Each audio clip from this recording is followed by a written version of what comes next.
Hello, welcome to another Wednesday night on Wyatt's couch. My 120-pound Great Dane won't leave me alone. He's being extra needy tonight. So one of the first questions is the distinction between an outright lie and a misleading truth. So you asked us to tell the difference between the two. So an outright lie would be if I went up to let's say my dog, and I told him that I was never going to put him outside ever again, and he believed me, even though he's a dog. Well, that would be an outright lie, because as soon as I went to go to class the next morning, I'd be putting his butt outside.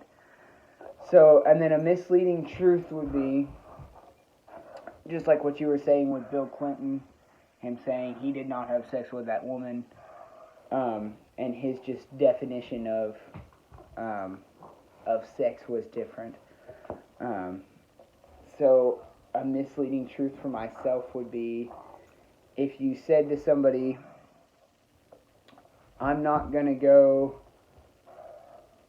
and drink anymore, but you went out the next day and you still were drinking, and they saw you and you said, well, I meant any more that night.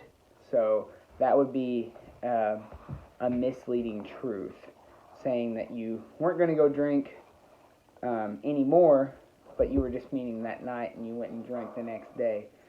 For the next thing was the new Constitution. Everybody, we had our genocide, and we were the only ones left here in the United States, and us writing a new Constitution as to what that would look like. Well, I think that I think that Constitution would look pretty similar to what we have, our unalienable rights, as they say. The big issue, I guess, at the end of the day would be the gun control thing, because that's people's main problem with the Constitution as it is. What did the Founding Fathers mean by that, and how it would be universal for everybody you could apply that to. So maybe you could update the new Constitution to say things like we would need to bear arms if maybe stricter gun laws were enforced, and people that went through a rigorous check period could own a gun after they went through this process.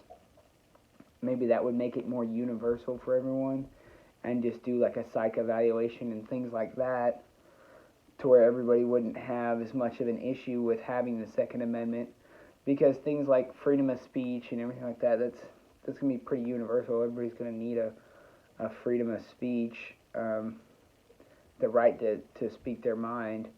So the Constitution as it is, I feel as though it would be fine.